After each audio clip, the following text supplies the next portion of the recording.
Salut les mecs et bienvenue au Bad Frank Video Club. Aujourd'hui je fais pas la gueule parce que c'est Noël. Et à Noël, les gens dépensent leur fric dans les vidéoclubs. La preuve, vous êtes un certain nombre, belges et français, à avoir acheté le pins de soutien. D'autres l'ont réservé mais je dois encore les voir pour la livraison. Enfin bref, cette vidéo est sponsorisée par vous, acheteurs du pins. Donc merci pour votre fidélité et votre soutien. Cette fois on repart chez Charles Bend avant la Full Moon, donc quand c'était Empire Video. On est donc sur une série Z mais que je vous conseille chaleureusement. Et on va voir pourquoi.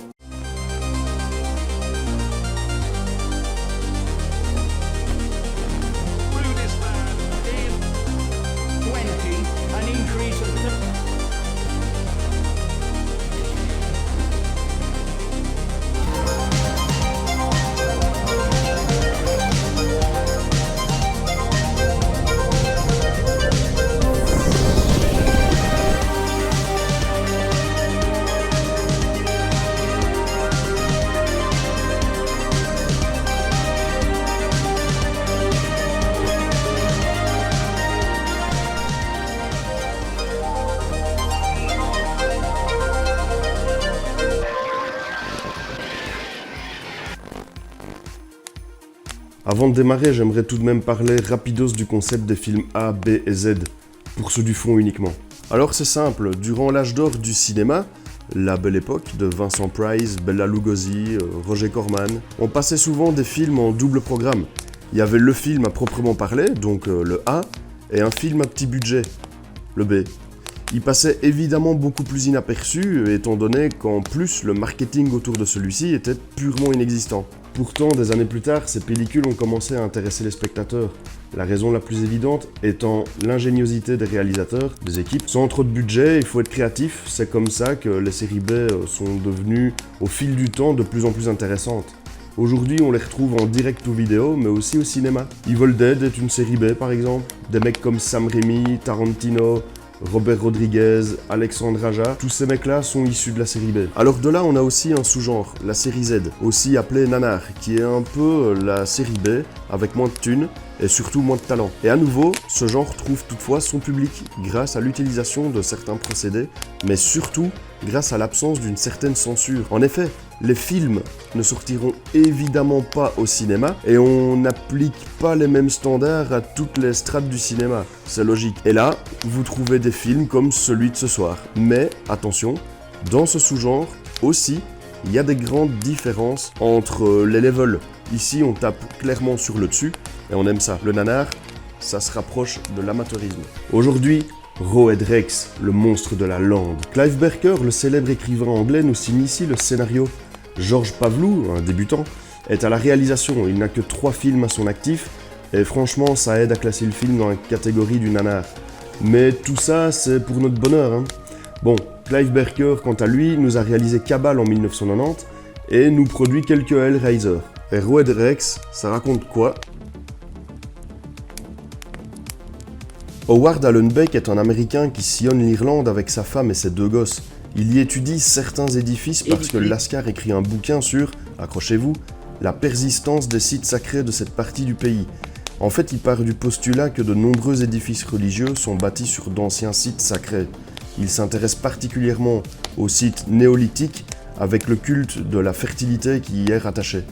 Pendant ce temps-là, un fermier et ses 2 compères tentent de dégager une pierre genre obélisque naturel.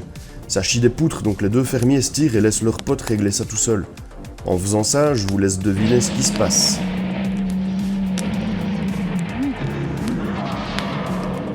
Et en plus, pendant qu'il pète le truc, il y a subitement un orage.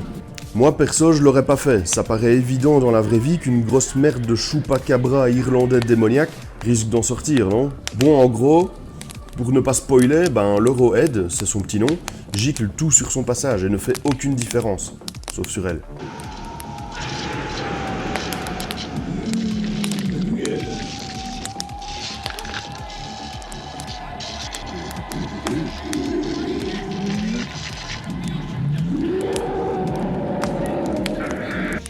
Enfin, on pense. Homme, femme ou enfant, il s'en branle le Roed, il a la dalle. Il semble aussi comme pouvoir posséder certaines personnes via l'autel de l'église locale. La première personne à se faire posséder, c'est l'assistant du révérend, alias Declan O'Brien. Il touche l'hôtel et rentre dans une sorte de transe où il voit la tanière du monstre. Et ça le fait beaucoup rire, le mec. Après cet événement, on dirait qu'il perd un peu la raison. Howard a rendez-vous avec le daron de l'église, le révérend Coot. Là, vous allez découvrir l'humour du film. Entrez, par ici. Merci, monsieur. Ah, dis donc. Jolie collection. Que voulez-vous? Ça passe le temps. Comme cet enculé de Roed éclate tout le monde sur son passage, il faut bien que les flics s'en mêlent. Et ici, on a le duo le plus chelou du monde, l'inspecteur Derrick et Dick Tracy. Et non, ce n'est pas Danny Boone.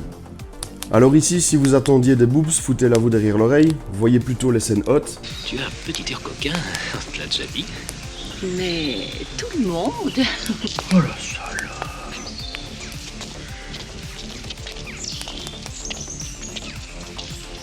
Je ne déconne même pas en plus.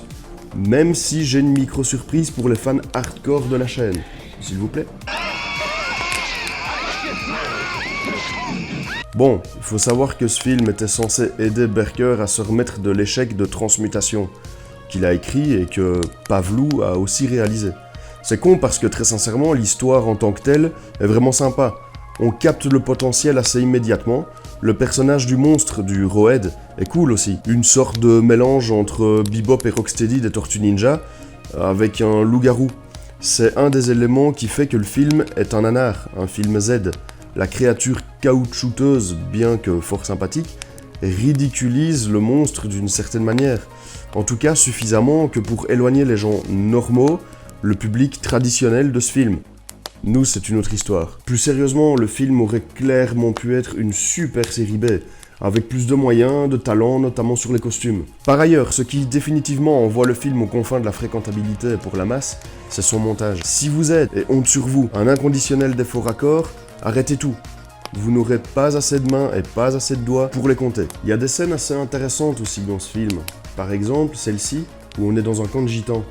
Andy et sa copine se roulent des grosses pelles pendant que le frérot, une sorte de petit gitan au mulet saillant, mate la TV en jouant. Andy, il en peut plus, il a les baloches qui vont exploser, il faut qu'il passe une étape et le petit mulet, il le gêne sévère. Le couple décide donc d'aller se balader dans la forêt, mais Andy confisque le jouet de son frère mulet. Le frère il pète un câble, en plus le Roed explose le jouet, il est vénère alors la petite mule, elle pense que c'est son connard de grand frère qui a cassé son jouet. S'ensuit tout un tas de découvertes macabres dans la forêt. Le petit mulet, qui en fait s'appelle Neil, va frapper chez des vieux dans la caravane d'à côté, et là vous découvrirez probablement le jeu d'acteur le plus convaincant de tout le métrage. Qu'est-ce qui se passe? Imaginez-vous à 10-12 ans, vous voyez une grosse saloperie avec des yeux rouges et des grosses dents, le truc fait 2,15 m facile, il dépaisse un type au calme en grognant. Bon, vous en parlez pas, vous êtes tétanisé. Bah le petit mulet, il joue super bien le mec tétanisé. Il y a aussi des petits éléments marrants, mais qui ne sont pas censés l'être. Par exemple, l'époque bénie où les syndicats n'existaient pas. Chef, on devrait au moins vérifier. Et aussi le prétexte pour que Howard parte se balader pendant la nuit au lieu de tringler sa grosse. Alors que le mec, tu sens ou tu devines quand même que c'est pas rock'n'roll tous les jours, quoi. La daronne l'invite et lui il se barre, ça l'aidera à s'endormir, dit-il. Tu n'as pas sommeil. J'ai besoin de marcher un peu, de prendre l'air. Ça m'aidera à m'endormir. Encore une fois, on sait qu'on cherche un prétexte pour que la rencontre avec Roed se fasse, mais la manière dont c'est amené force le sourire. Une autre scène un peu surréaliste, c'est quand le stagiaire du révérend Coot, possédé donc, rappelez-vous, explose l'appareil de photo d'Howard. Ce dernier décide de prendre sa famille et de se tirer. Il roule des kilomètres avant de s'arrêter pour que sa gamine ne puisse pisser. Bon, alors de deux choses l'une. Déjà, il roule blindé et devinez sur qui la petite famille va tomber. Voilà. Comme si Roed avait des bottes de 7 lieues, je sais pas. Ensuite, pourquoi il envoie sa fille pisser à 500 mètres de la bagnole alors qu'on est en rase campagne en Irlande, dans les 80s. Même sur la route, ça l'aurait fait. Après, faut pas s'étonner qu'il se passe des choses, hein. Bon, à sa décharge, l'endroit grouille de prêtres, alors à la limite, je peux comprendre. À part ça, j'ai envie de vous dire que j'ai passé un moment réellement de qualité devant ce film pas de qualité. Je suis content d'en posséder la cassette et je vous le recommande chaleureusement. Parce que même si vous sentirez la frustration de ne pas pouvoir vous empêcher de penser « Mais merde, quel film de ouf ça aurait pu être !»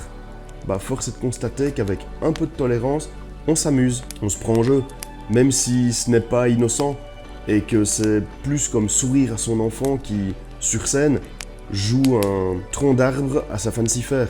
On compatit, je dirais même, on agit avec empathie. On emprunte une posture de grand frère bienveillant. Quand le petit fait boue, on crie.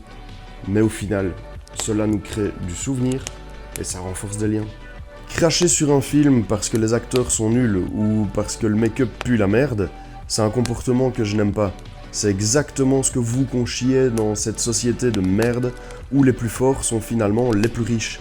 Les gens cherchent des produits propres, confortables, aseptisés.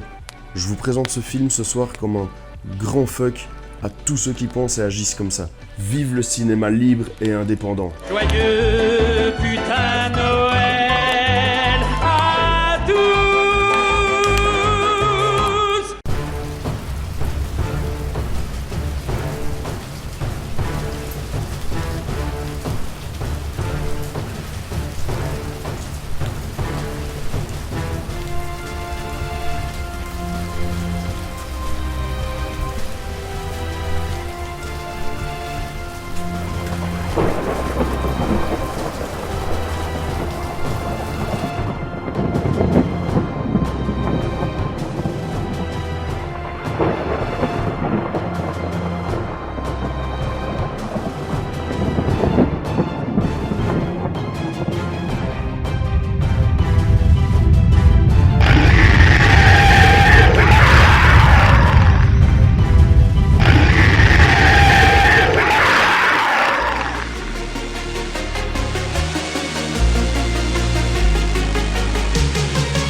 Joyeux Noël, espèce de sale bête.